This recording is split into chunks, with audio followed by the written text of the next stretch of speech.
Ali Murtaza Rizvi Hussain Qadri is a dutiful person. Tawfiq, Mati, Najib, Fahim, Ataullah and Basit Ali appreciate Ali Murtaza Rizvi Hussain Qadri. اور اسی طرح جب تک آپ کی بات جاری رہتی آپ ان ناموں کے دہراوے سے صفحے بھرتے رہتے. پر اب جب کہ خوش قسمتی سے پروناؤنز ہے تو ہم اس بات کو کچھ یوں لکھ اور بول سکتے ہیں. Ali Murtaza Rizvi Hussain Qadri is a teacher. He teaches English. He is a dutiful person. Each of us appreciates him. یا ایچ آف اس کے علاوہ آپ وی کا استعمال بھی کر سکتے. میں آپ کو ایک بات بتاتا چلوں کہ دراصل کسی بھی پارٹ آف اسپیچ کی پہچان اس کے کام سے ہوتی ہے، اس کے ورڈ سے نہیں. یعنی کہ اگر ایک لفظ پروناؤن ہے تو ضروری نہیں کہ وہ ہمیشہ ہی پروناؤن رہے گا. وہ جملے میں ناؤن بھی بن سکتا ہے، وہ جملے میں ایڈجیکٹیو بھی بن سکتا ہے، ایڈورب بھی بن سکتا ہے. تو پروناؤن کے ٹائپس پر بڑھنے سے پہلے پروناؤن کے متعلق ایک اہم چیز ہے جسے جان لیتے ہیں، وہ ہے پروناؤن انٹیسیڈنٹ ایگریمنٹ.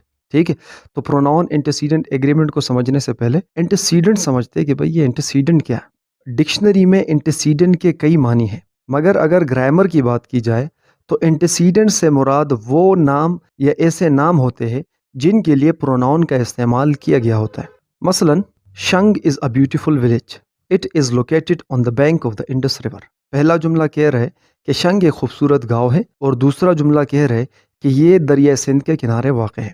تو یہاں پر اس دوسرے جملے میں اٹ ہمارے پاس ایک پروناؤن ہے جس کا استعمال شنگ کے لیے کیا گیا. تو پہلے جملے کے اندر جو شنگ ہے دراصل یہ انٹیسیڈنٹ ہے اٹ کا، یعنی کہ اس شنگ کے لیے اٹ کا استعمال ہوا ہے، تو پس شنگ ہمارے پاس اس اٹ کا انٹیسیڈنٹ ہوا.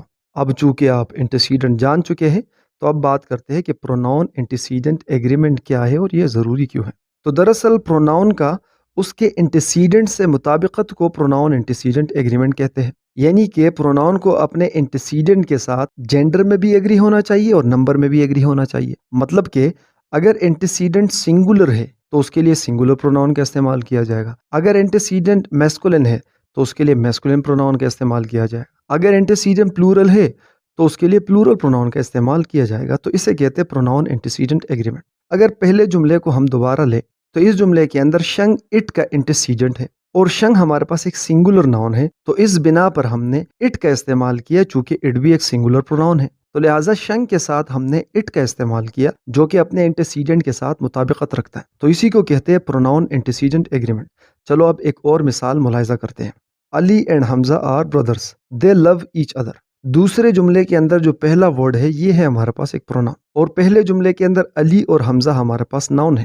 چونکہ یہ پراپر ناؤن ہے اور یہ دو نام ہے تو اس لحاظ سے یہ ہمارے پاس ایک پلورل سبجیکٹ کہلایا ہے. تو چونکہ یہ پلورل ہے تو اب انٹیسیڈنٹ ڈیمانڈ کرتا ہے کہ اس کے ساتھ ایک پلورل پروناؤن کا آنا چاہیے. تو حمزہ اینڈ علی آر بردرس، تو آپ اس کے بعد اٹ لو ایچ ادر نہیں کہہ سکتے، ہی لو ایچ ادر نہیں کہہ سکتے، آپ کو دے لو ایچ ادر کہنا ہوگا کیونکہ پلورل انٹیسیڈنٹ ہے تو اس کے ساتھ پلورل پروناؤن کا آنا ضروری ہے. اسی طرح جب کسی لڑکی کا نام آتا ہے تو ہم اس کے ساتھ شی کا استعمال کرتے ہیں جو کہ جینڈر میں مطابقت دکھاتا ہے. اگر ایک لڑکے کا ذکر ہوتا ہے تو ہم اس کے ساتھ ہی کا استعمال کرتے ہیں جو کہ جینڈر کی مطابقت دکھاتا ہے. اگر زیادہ لوگوں کا ذکر ہوتا ہے اور اس میں آپ بھی شامل ہو تو ہم وی کا استعمال کرتے ہیں، اور زیادہ لوگوں کا ذکر ہو اور آپ شامل نہ ہو تو ہم دے کا استعمال کرتے ہیں. تو دراصل یہ گرامر کا ایک بنیادی اصول ہے کہ انٹیسیڈنٹ اور اس کے پروناؤن کی ایگریمنٹ ہونا ضروری ہے. اگر ایک انٹیسیڈنٹ کے ساتھ اس کی پروناؤن کی مطابقت نہ ہو تو جملہ گرامیٹیکلی درست نہیں ہوگا. تو میں امید کرتا ہوں کہ آپ کو پروناؤن انٹیسیڈنٹ ایگریمنٹ سمجھ میں آ گیا ہوگا. پرسنل پروناؤن کے فرسٹ، سیکنڈ اور تھرڈ پرسن کے پروناؤنس ڈسکس کرنے سے پہلے آپ کو ان کا ایک چھوٹا سا اوور ویو دے دیتا ہوں. دراصل کنورسیشن میں ہمارے پاس تین قسم کے حالات آتے ہیں. یا تو ہم بول رہے ہوتے ہیں، یا ہم سے بولا جا رہا ہوتا ہے، یا ہمارے بارے میں بولا جا رہا ہوتا ہے. انہی تین حالات کو مد نظر رکھتے ہوئے گرامیرینز نے فرسٹ پرسن، سیکنڈ پرسن اور تھرڈ پرسنس کے پروناؤنس بنائے ہیں. تو سب سے پہلے بات کرتے ہیں فرسٹ پرسن پروناؤنس کی. دراصل وہ پروناؤن جنہیں متکلم یعنی کہ وہ شخص جو بات کر رہا ہوتا ہے اپنے لیے استعمال کرے ہمارے پاس فرسٹ پرسن کے پروناؤنس کہلاتے ہیں. اور اگر سبجیکٹیو کیس کی بات کی جائے تو فرسٹ پرسن کے پروناؤنس ہمارے پاس صرف اور صرف دو ہیں، یعنی کہ ایک ہے آئی اور دوسرا ہے وی. کیونکہ ہمیشہ ہی متکلم یعنی کہ بات کرنے والا شخص یا تو آئی کا استعمال کرتا ہے اور یا وی کا استعمال کرتا ہے. اگر فرسٹ پرسن پروناؤنس میں سنگولر اور پلورل کی بات کی جائے تو وی ہمارے پاس ایک پلورل پروناؤن ہے اور آئی ہمارے پاس ایک سنگولر پروناؤن ہے. کیونکہ آئی کا استعمال ایک شخص کے لیے کیا جاتا ہے اور وی کا استعمال ایک سے زیادہ لوگوں کے لیے کیا جاتا ہے. مگر آپ نے یہاں پر ایک اور بات ذہن نشین رکھنی ہے. اگرچہ آئی ہمارے پاس ایک سنگولر پروناؤن ہے مگر پریزنٹ ٹینس کے اندر اس کو ہم پلورل ٹریٹ کرتے ہیں کیونکہ اس کے ساتھ ہم پلورل ورب کا استعمال کرتے ہیں. مثال کے طور پر آئی ہیو ٹو گو، تو یہاں پر آئی کے ساتھ میں نے ہیو کا استعمال کیا ہے، اور آپ جانتے ہوں گے کہ ہیو کا استعمال ہمیشہ ہی پلورل سبجیکٹ کے ساتھ کیا جاتا ہے۔ اب بات کرتے ہیں سیکنڈ پرسن پروناؤنس کی۔ وہ پروناؤن جسے بات کرنے والا شخص اس شخص یا ان اشخاص کے لیے استعمال کرتا ہے جس سے وہ بات کر رہا ہوتا ہے۔ پرسنل پروناؤن میں سیکنڈ پرسن کا پروناؤن ہمارے پاس یو ہے۔ یہاں پر آپ نے ایک بات اور ذہن نشین رکھنی ہے کہ یو ہمارے پاس سنگولر بھی ہے اور پلورل بھی ہے، یعنی کہ یو کا استعمال ہم ایک شخص کے لیے بھی کرتے ہیں اور ایک سے زیادہ لوگوں کے لیے بھی کرتے ہیں۔ مطلب کہ آپ جن سے بات کر رہے ہو وہ اگر 1,00,000 ہو یا وہ ایک شخص ہو، فرق نہیں پڑتا، آپ وہاں پر بس یو کا استعمال کریں گے۔ اب بات کرتے ہیں تھرڈ پرسن پروناؤنس کی۔ تو وہ پروناؤنس جن کے متعلق بات کی جا رہی ہو تھرڈ پرسن کے پروناؤنس کہلاتے ہیں۔ میں آپ کو پھر سے ریوائز کر دوں کہ فرسٹ پرسن کے پروناؤنس وہ پروناؤن ہوتے ہیں جو بات کر رہے ہو، اور سیکنڈ پرسن کا پروناؤن وہ پروناؤن ہوتا ہے جس سے بات کی جا رہی ہو، اور تھرڈ پرسن پروناؤنس وہ پروناؤنس ہوتے ہیں جن کے متعلق بات کی جا رہی ہو۔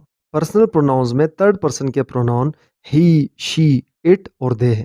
یہاں پر ہی، شی اور اٹ ہمارے پاس تھرڈ پرسن میں سنگولر پروناؤنس ہیں، اور دے ہمارے پاس ایک پلورل پروناؤن ہے، کیونکہ دے کا استعمال ایک سے زیادہ لوگوں یا چیزوں کے لیے کیا جاتا ہے۔ یہاں پر ساتھ ساتھ میں آپ کو ایک اور بات بتاتا چلوں، بیشتر لوگوں نے اسکول میں پڑھ رکھا ہوگا کہ تھرڈ پرسن کا پروناؤن غائب ہوتا ہے، مگر میں آپ کو بتاتا چلوں کہ تھرڈ پرسن پروناؤن کے لیے شخص کا غائب ہونا ضروری نہیں۔ ضروری یہ ہے کہ اس سے بات نہیں کی جا رہی ہو، اس کے متعلق بات کی جا رہی ہو۔ مثال کے طور پر ہم دو لوگ آپ سے ملتے ہیں، میں میرے ساتھ آئے شخص کا آپ سے تعارف کرتا ہوں، تو میں باوجود اس کے کہ وہ شخص حاضر ہے پھر بھی اس کے لیے ہی یا شی کا استعمال کروں گا۔ جیسے کہ meat my friend Ali, he is a doctor. اگرچہ جب یہ بات میں کر رہا ہوں گا اس وقت علی موجود بھی ہوگا اور ہماری گفتگو بھی سن رہا ہوگا، مگر پھر بھی میں اس کے لیے ہی کا لفظ استعمال کروں گا، کیونکہ علی کے متعلق بات ہو رہی ہے، اس سے بات نہیں ہو رہی۔ تو لہٰذا آپ نے یہ بات یاد رکھنی ہے کہ تھرڈ پرسن کے متعلق بات کی جاتی ہے، اس سے بات نہیں کی جاتی۔ اور تھرڈ پرسن کا حاضر یا غائب ہونا ضروری نہیں، وہ حاضر بھی ہو سکتا ہے اور غائب بھی ہو سکتا ہے۔ ضروری نہیں کہ جملے میں ہمیشہ ہی ایک پروناؤن کا استعمال کرنا پڑے، بعض اوقات جملے میں بیک وقت مختلف پرسنز کے پروناؤنس کا استعمال کرنا پڑ جاتا ہے۔ اس صورت میں کس پروناؤن کا استعمال پہلے اور کس کا بعد میں کیا جائے، اسی کو آرڈر آف پروناؤنس کہتے ہیں۔ یعنی کہ آپ کو جب بھی مختلف پرسنز کے پروناؤنس کا ذکر کرنا ہوگا تو آپ نے ایک پراپر آرڈر فالو کرنی ہوگی۔ اگر آپ اس آرڈر کو فالو نہیں کرو گے تو آپ کا جملہ گرامیٹیکلی درست نہیں ہوگا۔ تو چلیے اب اس آرڈر کو سیکھتے ہیں کہ ہم نے کون سا پروناؤن پہلے رکھنا ہے اور کون سا پروناؤن بعد میں رکھنا ہے۔ جب کسی جملے میں کوئی اچھی بات بیان کرنی ہو تو سب سے پہلے سیکنڈ پرسن کے پروناؤن کو، اور اس کے بعد تھرڈ پرسن کے پروناؤن، اور آخر میں فرسٹ پرسن کے پروناؤن کا استعمال ہوتا ہے۔ مثلا you, he and I R friends, تو اس جملے کے اندر ہم نے سب سے پہلے سیکنڈ پرسن یعنی کہ یو کا استعمال کیا ہے، اس کے بعد ہم نے تھرڈ پرسن یعنی کہ ہی کا استعمال کیا ہے، اور اس کے بعد ہم نے فرسٹ پرسن یعنی کہ آئی کا استعمال کیا ہے۔ اگر آپ اس آرڈر میں کوئی تبدیلی کر دے تو آپ کا جملہ گرامیٹیکلی غلط ہو جائے گا۔ یعنی کہ آپ I, you and he are friends نہیں کہہ سکتے، I, you and he are friends بالکل غلط ہے۔ لیکن جب کسی جملے میں بری بات بیان کرنی ہو تو سب سے پہلے فرسٹ پرسن پروناؤن، اور اس کے بعد سیکنڈ پرسن پروناؤن، اور آخر میں تھرڈ پرسن پروناؤنس کا استعمال ہوتا ہے۔ مثلا I, you and he lost the match. چونکہ اس جملے کے اندر میچ ہارنے کی بات کی گئی ہے تو ہم نے سب سے پہلے فرسٹ پرسن پروناؤن یعنی کہ آئی کا استعمال کیا ہے، اور اس کے بعد سیکنڈ پرسن کا یعنی کہ یو کا، اور اس کے بعد تھرڈ پرسن یعنی کہ ہی کا استعمال کیا ہے۔ اگر آپ بگنر ہیں یعنی کہ آپ گرامر سیکھنے میں نئے ہیں تو میں آپ کو سجیسٹ کروں گا کہ آپ پہلے والے آرڈر کو ہی فالو کریں۔ جب تک آپ کی پکڑ گرامر پر مضبوط نہیں ہو جاتی تب تک آپ اپنے جملوں میں سب سے پہلے سیکنڈ پرسن کو رکھیں، اس کے بعد تھرڈ پرسن کے پروناؤن کو رکھیں، اور اس کے بعد فرسٹ پرسن کے پروناؤن کو رکھیں، کیونکہ یہ ترتیب سب سے عام ترتیب ہے۔ موسٹلی آپ کو اسی ترتیب میں جملے ملیں گے۔ کیسز آف پروناؤن کے سمجھنے سے پہلے کیس کو سمجھ لیتے ہیں کہ کیس کسے کہتے ہیں۔ اگر کیس کو ڈکشنری میں سرچ کیا جائے تو اس کے کئی سارے میننگز ہیں، مگر اگر انگلش گرامر کی بات کی جائے تو پروناؤن کے کیس سے مراد پروناؤن کو جملے میں باقی الفاظ سے تعلق ہوتا ہے۔ یعنی کہ پروناؤن کے کیس سے ہمیں پروناؤن کے پوزیشن کا پتہ چلتا ہے کہ جملے میں پروناؤن کہاں استعمال ہوا ہے اور اس کا کس لفظ سے کیا تعلق ہے۔ اب چونکہ آپ کیس سمجھ چکے ہیں تو چلو بات کرتے ہیں کیسز آف پروناؤنس کی۔ دراصل انگلش گرامر میں کیسز آف پروناؤنس ہمارے پاس کل 3 ہیں، یعنی کہ subjective case pronouns, objective case pronouns اور پوزیسو کیس پروناؤنس۔ تو سب سے پہلے بات کرتے ہیں سبجیکٹیو کیس پروناؤنس کی۔ سبجیکٹیو کیس پروناؤنس کو ہم نومینیٹو کیس پروناؤنس بھی کہتے ہیں۔